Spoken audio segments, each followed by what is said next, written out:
ಇನ್ನು ಹುಬ್ಬಳ್ಳಿಯಲ್ಲಿ ಆದಂಥ ಬೆಳವಣಿಗೆ ಇತ್ತಲ್ಲ, ಆ ಬೆಳವಣಿಗೆಯಲ್ಲಿ ಈಗ ನೋಟಿಸ್ ಅನ್ನ ನೀಡಿದಾರಂತೆ. ಯಾರಿಗೆ ನೋಟಿಸ್ ಅನ್ನ ಕೊಟ್ಟಿದ್ದಾರೆ, ಯಾತಕ್ಕೋಸ್ಕರ ನೋಟಿಸ್ ಅನ್ನ ಕೊಟ್ಟಿದ್ದಾರೆ ಅನ್ನೋ ಥರ ನೋಡೋಣ. ಬಿಜೆಪಿ ಕಾರ್ಯಕರ್ತೆಗೆ ವಿವಸ್ತ್ರಗೊಳಿಸಿ ಥಳಿಸಿದಂಥ ಪ್ರಕರಣ ಏನಿತ್ತು, ಬಿಜೆಪಿ ಕಾರ್ಯಕರ್ತೆ ಸುಜಾತ ಕುಟುಂಬಸ್ಥರಿಗೆ ಪೊಲೀಸರೀಗ ನೋಟಿಸ್ ಅನ್ನ ಜಾರಿ ಮಾಡಿದ್ದಾರೆ.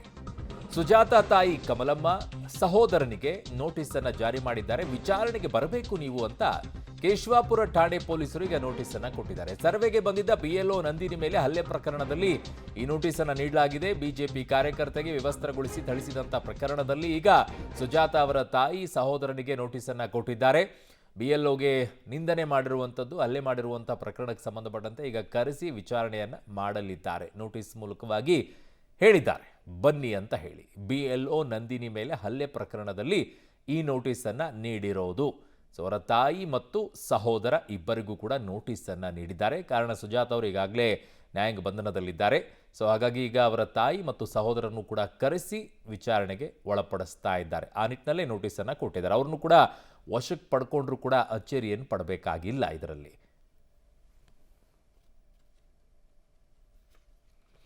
ನನ್ನ ಸಹೋದ್ಯೋಗಿ ಈಗ ಹುಬ್ಬಳ್ಳಿಯ ಪ್ರತಿನಿಧಿ ಸುನೀಲ್ ಪಾಟೀಲ್ ನನ್ನ ಸಂಪರ್ಕಕ್ಕೆ ಸಿಗ್ತಾ ಇದ್ದಾರೆ. ಸುನೀಲ್, ಈಗ ಸುಜಾತ ಅವ್ರನ್ನು ಕೂಡ ನ್ಯಾಯಾಂಗ ಬಂಧನಕ್ಕೆ ಹೋಗಿದೆ ಈಗ. ಆದರೆ ಅವರ ತಾಯಿ ಮತ್ತು ಸಹೋದರ ಇಬ್ಬರನ್ನು ಕೂಡ ನೋಟಿಸ್ ಕೊಟ್ಟು ಕರೆಸಿದ್ದಾರೆ. ಅವ್ರನ್ನೂ ಕೂಡ ವಶಕ್ಕೆ ಪಡ್ಕೊಳ್ಳೋದ್ರಲ್ಲಿ ಯಾವ ಅನುಮಾನನೂ ಇಲ್ಲ ಅಂತ ಕಾಣಿಸ್ತಾ ಇದೆ. ಯಾಕಂದ್ರೆ ಹಲ್ಲೆ ಪ್ರಕರಣ ಅಲ್ವಾ ಇದು? ಎಸ್ ಅರುಣ್, ಈ ಒಂದು ಪ್ರಕರಣದಲ್ಲಿ ನಂದಿನಿ ಅವರು ಸುಜಾತ ಸಹೋದರರನ್ನು ಕರೆದುಕೊಂಡು ಸರ್ವೆ ಮಾಡ್ತಾ ಇದ್ದಾರಂತ ಅಲ್ಲಿನ ಸ್ಥಳೀಯರು ಆರೋಪಿಸಿದ್ರು. ಅಲ್ಲಿ ಪ್ರಶಾಂತ್ ಬೊಮ್ಮೋಜಿ ಅನ್ನೋತ ಈ ಒಂದು ವಿಚಾರವಾಗಿ ಪ್ರಶ್ನೆಯನ್ನು ಮಾಡಿದ್ದ. ಸೊ ಈ ವಿಚಾರವಾಗಿ ಇಬ್ಬರಿಗೂ ಗಲಾಟೆ ಆಗಿತ್ತು. ಈ ಗಲಾಟೆಯಲ್ಲಿ ಪ್ರಶಾಂತ್ ಕೇಶವಾಪುರ ಠಾಣೆಯಲ್ಲಿ ಸುಜಾತ ಮತ್ತು ಆಕೆಯ ಸಹೋದರ ಮತ್ತು ಕುಟುಂಬಸ್ಥರ ಮೇಲೆ ಪ್ರಕರಣವನ್ನು ದಾಖಲಿಸಿಕೊಂಡಿದ್ರು. ಮೊದಲಿಗೆ ಇದು ಸಣ್ಣ ಪ್ರಕರಣ ಎಂಬಂತೆ ಒಂದು ಭಾವಿಸಿದಂತಹ ಪೊಲೀಸರು ಈ ಒಂದು ವಿಚಾರದಲ್ಲಿ ಕೇವಲ ಸುಜಾತರನ್ನು ಬಂಧಿಸಿ ಅವರನ್ನು ಜೈಲಿಗೆ ಕಳಿಸುವಲ್ಲಿ ಯಶಸ್ವಿಯಾಗಿದ್ದರು. ಅದಾದ ಬಳಿಕ ಏನು ಬೆಳವಣಿಗೆಗಳು ನಡೆದವು, ಸೊ ಈ ಒಂದು ಪ್ರಶಾಂತ್ ದೂರಿನಲ್ಲಿ ಈ ಎಲ್ಲ ಆರೋಪಿಗಳ ಹೆಸರು ಇರುವಂಥ ಹಿನ್ನೆಲೆಯಲ್ಲಿ ಅವರಿಗೆ ಈಗ ನಿಮ್ಮ ಮೇಲೆ ದೂರು ದಾಖಲಿರುವಂಥದ್ದು. ಹೀಗಾಗಿ ವಿಚಾರಣೆಗೆ ಬನ್ನಿ ಅಂತ ಕೇಶವಾಪುರ ಠಾಣೆಯ ಪೊಲೀಸರು ಈಗ ನೋಟಿಸನ್ನು ಕೊಟ್ಟಿರುವಂಥದ್ದು.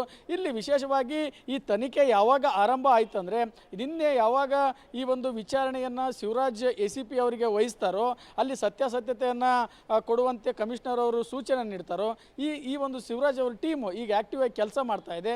ಈ ಪ್ರಕರಣದ ಮೂಲದಿಂದ ಈಗ ತನಿಖೆ ಆರಂಭಿಸಿರುವಂಥದ್ದು. ಇದಕ್ಕೆ ಅಲ್ಲಿ ಸ್ಪಾರ್ಕ್ ಸ್ಟಾರ್ಟ್ ಆಗಿದ್ದೆ ಇನ್ನು BLO ನಂದಿನಿ ಅವರ ಸರ್ವೆಕಾರದ ಒಂದು ಆ ಗಲಾಟೆಯಿಂದ.